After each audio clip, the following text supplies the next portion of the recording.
கல்வியில் சிறந்த தமிழ்நாடு. ஏகப்பட்ட இடத்துல நம்ம அதை பாராட்டியிருந்தோம். உண்மையிலேயே கல்வியில் ஏகப்பட்ட மாற்றங்கள் வந்து கொண்டிருக்கிறது அப்படிங்கிறதையும் நாமும் சொல்லியிருந்தோம். ஆனால் அதுக்கு பிறகு நடந்த சில சமாச்சாரங்கள் அவ்வளோ சிறப்பாக இல்லையே சார். நிஜமாவே அருமையா இருக்குங்க சாம்பார் மேடம். இந்த கையில சமைச்சீங்க வெச்சுவாங்க மேடம். இது எங்க சிஎம் வெச்சுவாங்க சார். இப்படி ஒரு சாம்பார் பண்ணா நான் திரும்ப பிரைமரி போய் படிப்பேன் சார். என்னடா அவார்ட் கொடுக்குறாங்க, இப்படி ஆக்ட் பண்றியா? டிடி ஓவர் ஆக்ட் பண்ணியிருந்தாங்க அப்படின்னு சொல்லி நம்ம பார்த்தோம். அதே மாதிரி கருவேப்பிலை சாதம், புளி சாதம், பல சாதங்கள் சொல்கிறாங்க ஒருத்தர். திடீர்னு பார்த்தா அங்கே டீச்சர்கிட்ட கேட்குறாங்க. டீச்சர் சொல்கிறாங்க 5 நாளும் நாங்கள் சாம்பார் வைப்போம் அப்படின்னு சொல்லி. இவர் கருவேப்பிலை சாதம், அந்த சாதம், இந்த சாதம்னு சொல்லிட்டு இருக்காரு. எல்லா சாதத்துக்கும் சாம்பார் கண்டிப்பாக வைக்க மாட்டாங்க. அப்போ இங்கே ஏதோ ஒரு ஸ்கிரிப்ட் கான்ஃப்ளிக்ட் இருக்குல்ல அப்படின்னு சொல்லி கொஞ்சம் பேர் அதை புகழ்ந்து பேசிகிட்டு இருக்காங்க. அதே மாதிரி அடுத்ததாக ஸ்டாலின் அவர்கள் சொன்ன ஒரு வார்த்தை, துப்புரவு பணியாளர்கள் அப்படிங்கிறது கிடையாது, தூய்மை பணியாளர்கள் அப்படின்னு சொல்லி நம்ம அரசாங்கம் மாற்றிருச்சுப்பா அப்படின்னு சொன்னாங்க. பார்த்தீங்களா, அது பொய் அப்படிங்கிறத அதிமுக நிரூபிச்சிருக்காங்க. இது மட்டும் இல்லாமல் சீமான் அவர்கள் வச்சு செஞ்சிருக்கார் அப்படின்னு சொல்லலாம். திமுகவை எதிர்க்காமல் இருந்தார் சீமான் அவர்கள் அப்படின்னு சொன்னவங்க எல்லாத்துக்குமே சீமான் அவர்கள் திமுகவை எப்படி எதிர்ப்பார் அப்படிங்கிறத இந்த ஒரு பதிவில் எல்லாத்துலேயுமே பார்த்துடலாம். இது ஆழமான அரசியல் சதுரங்கம்.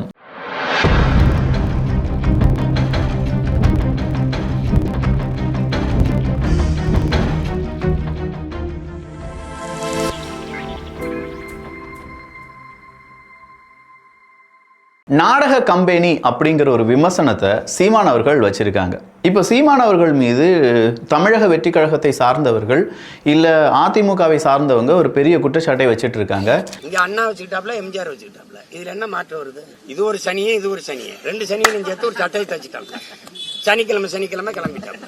இந்த பக்கம் எம்ஜிஆர் எடுத்துக்கோங்க, அந்த பக்கம் அண்ணாதுரை எடுத்துக்கோங்க. அடுத்ததா 2 பேருமே சனி. இந்த 2 சனியும் சேர்த்து அவர் ஒரு சட்டையை தச்சுக்கிட்டாரு அப்படின்னு சொல்லி விஜய் அவர்களுக்கு எதிராக சீமான் அவர்கள் பேசியதா ஒரு வீடியோ பரப்புரை செய்யப்பட்டு வருகிறது. ஆக்சுவலாக அவர் சொன்னதை ஒரு 20 செகண்ட் முன்னாடி நீங்கள் கேட்டிருந்தீங்கன்னா ஒரு விஷயம் நல்லா புரிஞ்சிருக்கும். திமுக 2 இட்லி எடுத்தாப்ல, அதிமுக 2 தோசை எடுத்தாப்ல, எல்லா 2ஐயும் பிச்சு போட்டு ஒரு உப்புமா கிண்டிட்டாப்ல. இங்க அண்ணா வச்சுக்கிட்டாப்ல, எம்ஜிஆர் வச்சுக்கிட்டாப்ல, இதுல என்ன மாற்றம் வருது? அவர் என்ன சொல்றாருன்னா, இந்த பக்கம் திமுகவிடம் இருந்து 2 இட்லி எடுத்துக்கிட்டாரு, இந்த பக்கம் அதிமுகவிடம் இருந்து 2 தோசை எடுத்துக்கிட்டாரு. 2ஐயுமே மிக்ஸ் பண்ணி என்ன செய்யறாரு, ஒரு உப்புமாவை தயாரிச்சிட்டாரு. அடுத்ததா இந்த பக்கம் இருந்து அண்ணாவை எடுத்துக்கிட்டாங்க, இந்த பக்கம் இருந்து எம்ஜிஆரை எடுத்துக்கிட்டாங்க. அதன் பிறகு இந்த பக்கம் ஒரு சனி, இந்த பக்கம் ஒரு சனி, 2 சனியும் சேர்த்து ஒரு சட்டை தச்சுக்கிட்டு சனிக்கிழமை வராரு அப்படின்னு சொல்லி இங்கே 3 எக்ஸாம்பிள் காண்பிக்கப்பட்டது. இந்த 3ஐயுமே அந்த முன்னாடி இருக்கக்கூடிய எக்ஸாம்பிளை தூக்குனதுனால எம்ஜிஆர் அண்ணா இந்த பக்கம் சனி, அந்த பக்கம் ஒரு சனி அப்படின்னு சொல்லி சனி அப்படிங்கிறத 2 பேரையும் சொன்னதா இப்போது பரப்புரை செய்யப்பட்டு வருகிறது. அரசியல் பண்ணுங்க, நான் வேண்டான்னு சொல்லலை. ஒரு தலைவன் பேசுனது பேசலை அப்படிங்கிறது கூட சொல்லலாம். பட் இப்படித்தான் பேசினார் அப்படிங்கிற ஒரு தப்பான பரப்புரை இருக்குது பார்த்தீங்களா, அது வேண்டாம். அதை புதுசாக வந்த தாவைக்காவும் செய்யக்கூடாது அப்படிங்கிறது தான் என்னுடைய வேண்டுகோள். காரணம் இருக்குது, இதே மாதிரி வெட்டி ஓட்டுன பல வீடியோக்களை பரப்பி தான் நம்முடைய அப்பா அம்மாவை ஏமாத்தினாங்க ஒரு கட்சி. அதே கட்சி அடுத்ததாக ஆட்சிக்கு வர்றதுக்காக இதே மாதிரி பல பரப்புரைகளையும் செய்வாங்க, வெட்டி ஒட்டுவாங்க, இல்லை தேவையில்லாத பல விஷயங்களையும் ஒரு தனி மனித தாக்குதலையும். இன்னைக்கு சீமான் அவர்களுடைய வீடியோனா நாளைக்கு விஜய் அவர்களுடைய வீடியோ, நேற்று அண்ணாமலை அவர்களுடைய வீடியோ, முந்தா நேற்று எடப்பாடி பழனிசாமி அவர்களுடைய வீடியோ, அடுத்ததாக உதயநிதி ஸ்டாலின் அவர்களுக்கான ஒரு வீடியோ, இப்படின்னு சொல்லி பல வீடியோக்கள் இதே மாதிரி வெட்டி திரித்து வருவதற்கான வாய்ப்புகள் இருக்குது. ஸோ கொஞ்சம் விழிப்புடன் நம்ம செயல்படுவது சாலச்சிறந்ததாக இருக்கும் அப்படிங்கிறது இதன் வழியாக நான் உங்ககிட்ட சொல்லிடுறேன். அடுத்ததாக சீமான் அவர்கள் பேசினது என்ன, அது ஒரு வெத்து திராவிட மாடலுங்க. அதில் ஒருத்தன் வந்து சொல்லியிருப்பான் சச்சின் படித்தாரா இளையராஜா படித்தாரா அப்படின்னு சொல்லி அவருடைய அந்த கண்ணோட்டத்தை அங்கே சொல்கிறாரு. இளையராஜா படித்தாரா, சச்சின் டெண்டுல்கர் படித்தாரா, ரகுமான் படித்தாரான்னு கேட்குறாங்க. அவங்களெல்லாம் அவங்க பேச்ச அவங்க நம்பிடாதீங்க. நான் என்ன சொல்கிறேன்னே நீங்கள் அதில் வாங்கலை. படத்தை எடுத்துட்டா பெரிய கல்வி அறிஞன்னு நினச்சிட்டு வந்து கருத்து சொல்லிடுறேன். நான் என்ன சொல்கிறேனே உனக்கு புரியல. அது மட்டும் இல்லாமல் இங்கே நடந்த இந்த கல்வியில் சிறந்த தமிழ்நாடு அப்படின்னு சொல்கிறதே, ஒருத்தன் ஒரு காம்படிஷன் வைக்கிறாங்க ஸ்கூல் லெவலில். ஒருத்தவங்க நர்ஸ் வேஷம் போட்டிருப்பாங்க, ஒருத்தவங்க டாக்டர் வேஷம் போட்டிருப்பாங்க, ஒருத்தவங்க ஆசிரியர் வேஷம் போட்டிருப்பாங்க. அதே மாதிரி தான் அங்கே ஒரு வேஷம் போடப்பட்ட ஒரு நாடகம் மட்டும்தான் அங்கே நிறைவேறியது அப்படின்னு சொல்கிறாங்க.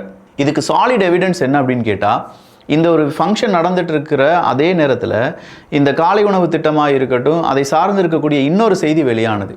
பள்ளி விழுந்த சாப்பாடை நம்ம வீட்டு குழந்தைகள் சாப்பிட்டார்கள் அப்படிங்கிறது தான்.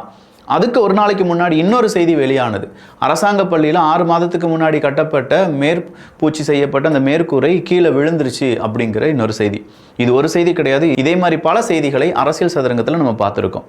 அப்போ இங்கே கல்விக்கான தரமும் கல்வி நிலையங்கள் பள்ளிக்கூடங்கள் இருக்குது பார்த்தீங்களா, இந்த பள்ளிக்கூடங்களுக்கான தரமும் உயர்த்தப்பட்டிருக்கிறதா அப்படின்னும் நம்முடைய தமிழ்நாட்டில் அரசாங்க பள்ளியில் சேரக்கூடிய மாணவ மாணவிகளுடைய எண்ணிக்கையும் அவங்களுக்கு அங்கே கற்றுக் கொடுக்கக்கூடிய திறனும் எப்படி இருக்குது அப்படிங்கிறத மக்களாகிய நீங்கள் தான் சொல்ல போகிறீங்க. உங்கள் வீட்டில் குழந்தைகள் இருக்காங்க, இல்லை உங்கள் பக்கத்து வீட்டில் குழந்தைகள் இருக்காங்க, அவங்க அரசாங்க பள்ளியில் படிக்கிறாங்க அப்படின்னா தரம் எப்படி இருக்குது அப்படிங்கிறத தயவு செஞ்சு கீழே கருத்துக்களாக பதிவு பண்ணுங்கள். வேறு ஒன்றுமே இல்லை, நேற்று இந்த கல்வியில் சிறந்த தமிழ்நாடு அப்படிங்கிற அந்த ஃபங்க்ஷன் வந்துச்சு பார்த்தீங்களா, அதை டெலிகாஸ்ட் பண்ண யூடியூப் சேனலுக்கு கீழே நீங்கள் போய் கமெண்ட் எடுத்து வாசித்து பார்த்தீங்கன்னா என் பெயர் இது, நான் இந்த கல்லூரியை சார்ந்தவங்க, இந்த பள்ளியை சார்ந்தவங்க அப்படின்னு சொல்லி கமெண்ட் வந்துக்கிட்டே இருக்கும். அது மட்டும் இல்லாமல் அந்த லைவாக அந்த வீடியோவை பார்த்தவங்க ஒரு 300லேருந்து ஒரு 3000-30,000 பேர்னு வச்சுக்கோங்க. நாங்கள் 4.5 லட்சம் மாணவ மாணவிகளுக்கு இதை என்ன செஞ்சுருக்கோம், டெலிகாஸ்ட் பண்ணியிருக்கோம் அப்படின்னு சொல்லி திமுக காரங்க எல்லாரும் சொன்னாங்க. அப்படி சொன்னதற்கு மெயின் ரீசன் என்ன தெரியுமா, கல்வியில் சிறந்த தமிழ்நாடு அப்படின்னு சொல்கிற இப்படி ஒரு ஃபங்க்ஷன் நடக்க போகுது. இந்த ஃபங்க்ஷன் நடக்கும்போது லைவாக அதை நீங்கள் உங்கள் கல்லூரியிலையோ உங்கள் பள்ளியிலையோ போட்டு காண்பிக்க வேண்டும். அப்படி போட்டு காண்பிப்பது மட்டும் இல்லாமல் அதை வீடியோவாக எடுத்து எங்களுக்கு தர வேண்டும் அப்படிங்கிற ஒரு சுற்றறிக்கை பரவி இருக்கிறது. எல்லா பள்ளிகளுக்கும் கல்லூரிகளுக்கும் இந்த சுற்றறிக்கை அப்படிங்கிறது பரவி இருக்கிறது. அதாவது அரசாங்க விழா அப்படின்னு தானே சொன்னாங்க. அரசு விழாவை எல்லா மாணவ மாணவிகளும் கண்டுகளிக்க வேண்டும், 100% அதை கண்டுகளிக்க வேண்டும். அதை நீங்கள் வீடியோவாக எனக்கு எவிடன்ஸாக அனுப்பணும் அப்படிங்கிற சுற்றறிக்கை ஏன் அனுப்பப்பட்டது அப்படிங்கிற ஒரு பெரும் கேள்வி இருந்துச்சுன்னா அதுக்கு பின்னாடி இருக்கக்கூடிய அரசியலை நீங்கள் தான் புரிந்து கொள்ள வேண்டும். சரி, இதை விட ரொம்ப இம்பார்ட்டண்ட்டாக நம்ம இன்னொரு விஷயத்தை கவனிக்கணுமே. கல்வியில் சிறந்த தமிழ்நாடு அப்படின்னு சொல்கிறத ப்ரமோட் பண்ணுறதுக்கு யார் வந்தாங்க? கல்வியில் சிறந்த நிறைய ஐஏஎஸ் ஐபிஎஸ் ஆஃபீஸர்ஸ், இல்லை நிறைய சயின்டிஸ்ட், ஆர்டிஃபிஷியல் இன்டெலிஜென்ஸ் உலகத்தில் கோலாச்சி இருக்கக்கூடிய நபர்கள், இல்லை பெரிய அளவில் இயற்கை வளங்களை பேணி காப்பது எப்படி அப்படிங்கிற ரிசர்ச் நடத்தினவங்க, இவங்கெல்லாம் வந்து கல்வியில் சிறந்த தமிழ்நாடு அப்படிங்கிறத பற்றி பேசுனாங்களா அப்படிங்கிற கேள்விக்கு இந்த இடத்துல தான் தமிழ்நாடு அரசாங்கத்தினுடைய அந்த ஒரு கள்ளத்தனம்னு ஒன்று இருக்குது பார்த்தீங்களா, அதை நீங்கள் பார்க்கலாம். இங்கே ப்ரமோட் பண்ணி பேச வந்த எல்லாருமே அஸ் யூஷுவல் திமுக காரங்க சொல்கிற மாதிரி கூத்தாடிகள் தான். யாரெல்லாம் வந்திருந்தாங்க? சிவகார்த்திகேயன் வந்திருந்தார், மிஸ்கின் அவர்கள் வந்திருந்தார், இன்னும் கொஞ்சம் டேரக்டர்ஸ் வந்திருந்தாங்க. அஸ் யூஷுவல் திமுகவினுடைய ஆஸ்தான டேரக்டர்ஸ் நிறைய பேர் உள்ளே வந்திருந்தாங்க. வெற்றிமாறன் அவர்கள் உள்ளே வந்திருந்தார். இதே மாதிரி ஏகப்பட்ட நபர்கள்லாம் உள்ளே வந்து பேசி அதை ப்ரமோட் பண்ணாங்க. அதுதான் ப்ரமோட் ஆச்சு. அப்போது ஒரு அரசியலை இங்கே பெரிய அளவில் தூக்கி பிடிப்பதற்கு அங்கே யார் தேவைப்படுறாங்க அப்படின்னு கேட்டால் சினிமா கூத்தாடிகள் அப்படின்னு சொல்லக்கூடிய நான் சொல்லலை சினிமா கூத்தாடிகள் தான் அப்படின்னு நான் ஒரு வார்த்தையும் சொல்ல போகிறதும் கிடையாது. அவ்வளோ கொச்சையாக பேசுகிறதுக்கு நான் ஒன்றும் அந்த கட்சியை சார்ந்தவெல்லாம் கிடையாதுன்னு வச்சுக்கோங்களேன். சினிமாக்காரர்கள், நடிகர்கள், நடிகைகள். ஆனால் இதே நடிகர்கள் நடிகைகளை கொச்சைப்படுத்தக்கூடிய ஒரு கூட்டத்தை உருவாக்குனது யார்? சிவாஜி கிருஷ்ணமூர்த்தி மாதிரியான ஆட்களை நான் சொல்கிறேன். நசுக்கி சூப்பு வைக்கல இப்படிலாம் சொன்ன சில நபர்கள் இருந்த இதே கட்சியில் அவங்கெல்லாம் வரக்கூடாது, அரசியலுக்கு புதுசாக ஆக்டர்ஸ் வராங்க, இல்லை நடிகர்கள் வந்து கூட்டத்தை கூட்டுறாங்க, ஏன் நடிகர்களுக்கு கூட்டம் கூடும் அப்படின்னு சொல்லி விமர்சிக்கக்கூடிய ஒரு கட்சி அதே நடிகர் நடிகைகளை வைத்து இதை ப்ரமோட் பண்ணுறீங்களே, இது சரியா அப்படிங்கிற ஒரு கேள்வி மட்டும்தான் ஏன் முன்னாடி இருந்துச்சு. இது ஒரு தனிப்பட்ட கேள்வி தான், மக்களுடைய கேள்வியான்னு எனக்கு தெரியாது. என்னுடைய கேள்வி என்ன, தமிழ்நாட்டில் சூப்பரான எஜுகேஷன், அப்போ இதிலேருந்து மேம்பட்டு வந்தவர்கள், இதை மேம்படுத்த நினைக்கக்கூடிய நபர்கள், அதுக்கான ஆர்கனைசேஷன், இதே மாதிரியான நிறைய பேரை வச்சு இதை ஒரு விழாவாக மாற்றியிருக்கலாமே. அரசு விழாவில் எதுக்காக 3rd ரேட்டட் யூடியூபர்ஸ் உள்ளே வந்தாங்க? எதுக்காக 3rd ரேட்டட் பத்திரிகையாளர்கள் உள்ளே வந்தாங்க? நீங்கள் அந்த வீடியோ ஃபோட்டோஸ்லாம் எடுத்து பார்த்தீங்கன்னா நிறைய யூடியூபர்ஸ் இருந்திருப்பாங்க, நிறைய பத்திரிகையாளர் இருந்திருப்பாங்க. எல்லாமே திமுக அப்படிங்கிற ஒரு முகமுடிக்கு பின்னாடி ஒளிந்து கொண்டு இருக்கக்கூடிய நபர்கள். ஸோ இது அரசு விழா மாதிரி தெரியல, ஒரு கட்சி விழா மாதிரியே இருந்துச்சு. சீமான் அவர்கள் அதை விமர்சிக்கிறார். இது ஏதோ ஆடியோ லான்ச் ஃபங்க்ஷன் மாதிரியில் இருந்துச்சு அப்படின்னு சொல்லி விமர்சிக்கிறார். அதோடி மட்டும் விமர்சனத்தை வைத்தால் பரவாயில்லை. அடுத்ததா இது ஒரு நாடக திருட்டு கம்பெனி, ஆர்எஸ்எஸ் அப்படின்னாலே திமுக தான் அப்படின்னு சொல்லி அவர் சொல்கிறார். ஒருபடி மேலே நேற்று திருமாவளவன் அவர்களுடைய ஒரு வீடியோ ரொம்ப வைரல். இந்த ஆர்எஸ்எஸ்னுடைய சித்தாந்தத்தை இயக்குவதற்காகத்தான் இங்கே 2 கட்சிகள் வந்திருக்கு. ஒன்று நாம் தமிழர் கட்சி, இன்னொன்று தாவேகா, தமிழக வெற்றி கழகம். இந்த 2 கட்சிகளும் சேர்ந்து தான் இங்கே பாஜகவை வளர்க்க போகிறாங்க அப்படி இப்படின்னு சொல்லி திருமாவளவன் அவர்கள் வாய்க்கு வந்ததெல்லாம் பேசியிருக்கார். இதை நாம் தமிழர் கட்சியினுடைய இனுபவனம் கார்த்திக் அவர்கள்லாம் சுட்டி காண்பித்து கடுமையான எச்சரிக்கையை விசிகாவுக்கு பதிவு பண்ணியிருந்தாங்க. அவங்க அதிமுக வேண்டாம், திமுக வேண்டாம், மக்கள் நல கூட்டணி அப்படின்னு சொல்லி போனாரே, அதன் பிறகு என்ன ஆனது? இப்போ திமுக காரரே ஐக்கியம் ஆயிட்டாரே, அவர்லாம் சமூக நீதி பற்றி பேசலாமா, அவர்லாம் இதை பற்றி பேசுறதுக்கு அருகதை இருக்கா அப்படின்னு சொல்லி விசிகாவை வச்சு விளாசி இருந்தார் இடும்பவனம் கார்த்திக், அதாவது நாம் தமிழர் கட்சியை சார்ந்தவர்கள். ஸோ இதெல்லாம் ஒரு புறம் இருக்கு. இன்னைக்கு உதயநிதி ஸ்டாலின் அவர்கள் என்ன சொல்றாரு, நான் சனிக்கிழமை மட்டும் வெளியில் வர்ற ஆள் கிடையாதப்பா, நான் ஞாயிற்றுக்கிழமையும் வெளியில் வருவேன், நான் அடிக்கடி வெளியூருக்கெல்லாம் போவேன், ஆனால் நான் எல்லா நாளும் அவைலபிளாக தான் இருப்பேன் அப்படி இப்படின்னு சொல்லி அவருடைய பரப்புரை செய்கிறார்.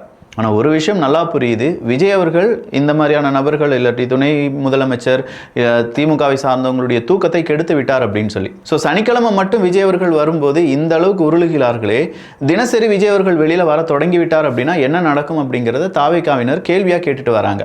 அப்போ இது நிர்மல்குமார் அவர்களிடம் இந்த கேள்வியை கேட்குறாங்க. அப்போ தாவேகாவினுடைய நிர்மல்குமார் அவர்கள் சொல்கிறாங்க, ஃபர்ஸ்ட் உதயநிதி ஸ்டாலின் அவர்கள் அவருடைய தூக்கத்திலேருந்து எந்திரிக்கட்டும்.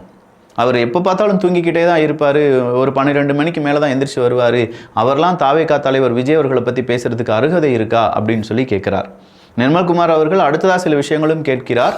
கரூர்ல இன்னைக்கு மதியம் வரைக்கும் எங்களுக்கான அனுமதி தரப்படவில்லை. இப்போ மதியத்துக்கு மேல தான் இடம் தேர்வு செய்யப்பட்டது. இப்போ கடைசி நேரத்தில் 6 மணி நேரம் 8 மணி நேரத்துக்கு முன்னாடி தான் எங்களுக்கு இடங்களே கன்ஃபார்ம் பண்ற அளவுக்கு இருக்கு. ஒரு கட்சிக்கு முந்தா நாள் வர, அடுத்த நாள் பிரச்சாரத்துக்கு போகணும், முந்தின நாள் வர அந்த இடத்துக்கான அனுமதியோ அதற்கான எந்த விதமான ஒரு சலுகைகளோ கிடைக்காமல் இருக்கக்கூடிய கட்சியை பார்த்துருக்கீங்களா?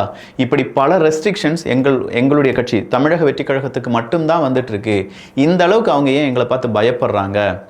நியாயமான கேள்வி தான். ஏன்னா கரூரில் கூட விஜய் அவர்கள் கேட்ட இடத்துல அனுமதி ஃபஸ்ட் மறுக்கப்படுகிறது, அடுத்ததாக வேறு இடத்தை மாற்றி தான் அனுமதி அப்படிங்கிறது கொடுக்கப்பட்டிருக்கிறது.